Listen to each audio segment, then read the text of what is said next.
Nosso trabalho se situa no campo da psicanálise, tendo por tema uma investigação sobre maternidade a fim de compreender os efeitos subjetivos da separação mãe-bebê.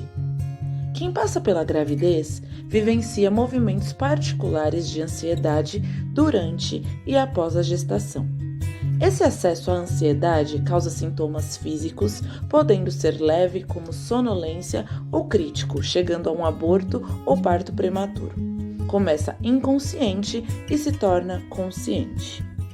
Ao longo dos primeiros meses de vida do recém-nascido, sua sobrevivência depende diretamente de seus responsáveis e, principalmente, de quem desempenha o papel materno, que recebe isso refletido como a preocupação materna primária.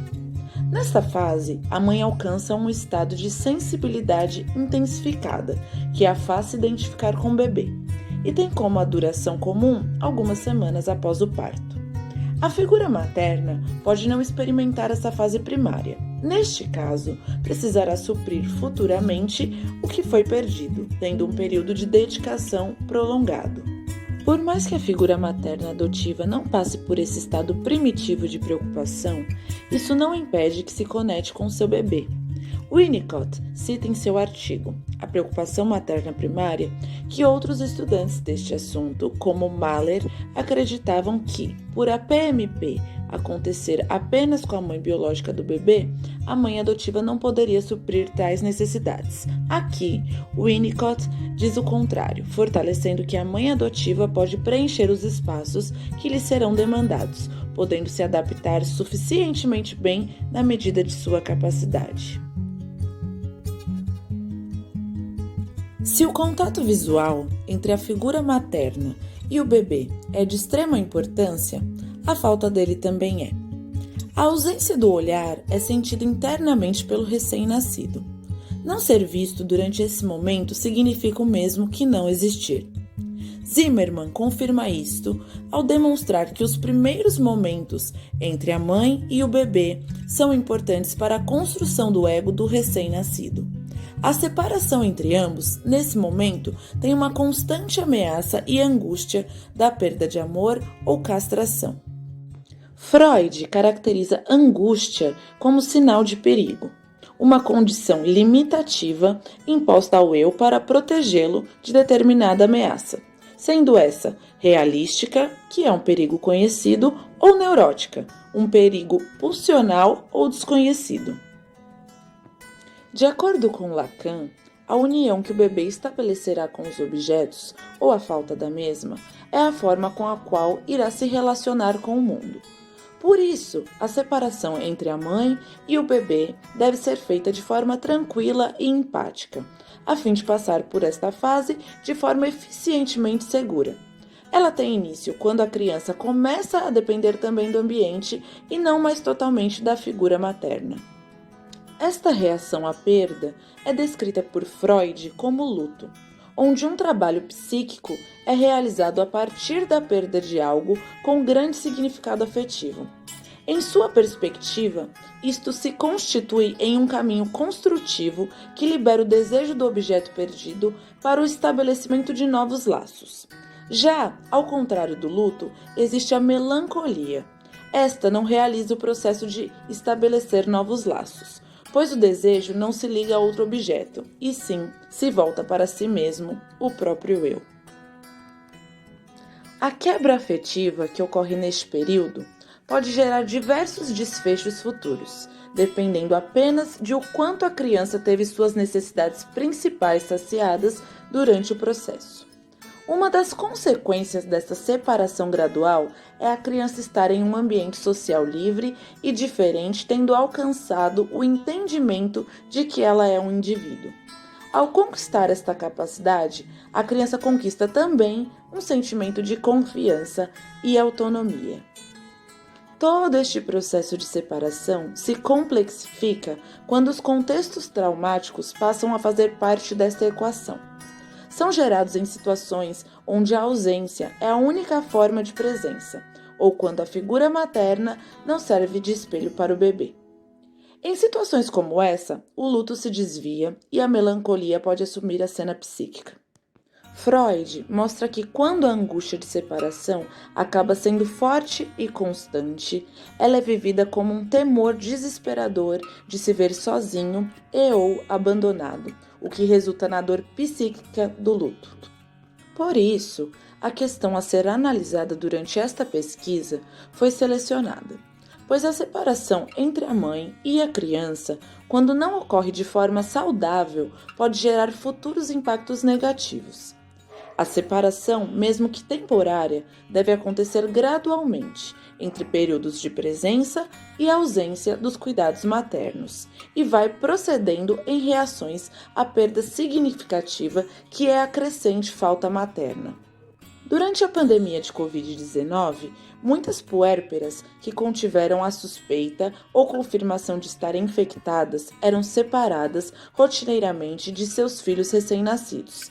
Em uma pesquisa realizada no começo de 2021, a Organização Mundial de Saúde alertou que esta separação poderia colocar os bebês em risco de morte e complicações de saúde ao longo da vida. O contato pele a pele precoce e prolongado com um dos pais e a amamentação exclusiva são críticos no decorrer deste período. Um caso citado por Salvador mostra que separações psicológicas podem causar uma angústia vitalícia tanto quanto uma separação física. Maria, um nome fictício utilizado pela autora, relata que durante a sua fase de formação, sua mãe recebeu o diagnóstico de que tinha depressão. E por isso, no decorrer de sua infância, tentava agradar os pais e não tinha o esforço e desejo devotado retribuído. Aos 28 anos, Maria sente que ainda precisa agradá-los e se vê como um objeto que deve merecer sua atenção, o que a impede de fazer coisas para si mesma e considerar uma vida além dos pais. A separação mãe-bebê, de forma incorreta, ocorre por diversos motivos e pode ser causada por diversos obstáculos durante a fase de adaptação do bebê. Segundo dados do IBGE, a ausência paterna é cada vez mais recente no Brasil, com a proporção de abandono chegando a cerca de 40% em alguns estados. Desta forma, as mães precisam lidar com as dificuldades do puerpério sozinhas. Situações onde a mãe não pode contar com a ajuda do pai e da criança torna difícil uma adaptação adequada a esta separação, tornando-a precoce e instantânea. Se é esperado que, a partir de estudos de caso e pesquisas bibliográficas aprofundadas, seja delimitado os efeitos longínquos da separação inefetivada entre mãe e bebê, e, com este fundamento, a formação de uma perspectiva de prevenção contra este problema social faça-se concebível. É essencial um acolhimento por parte de instituições especializadas que tenham como cerne a diminuição dos impactos psicológicos e sociais advindos desta angústia adquirida como fruto desta separação.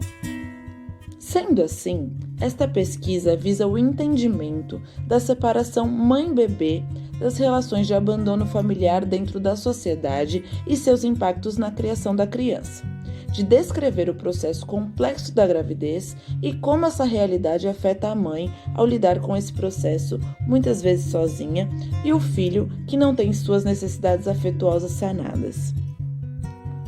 Assim, esta pesquisa exploratória e bibliográfica tem como objetivo estudar a angústia provocada a longo prazo por uma separação mãe-bebê não sucedida de forma saudável.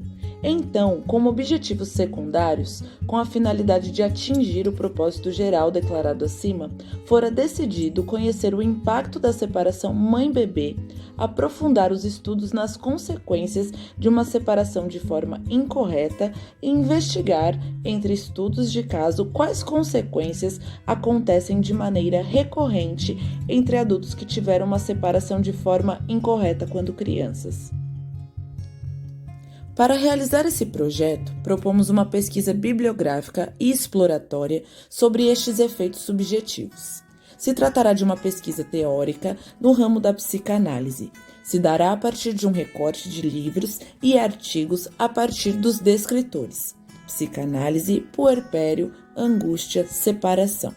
Os materiais necessários para esse recorte serão coletados nos bancos de dados Cielo, PepSIC e USP.br.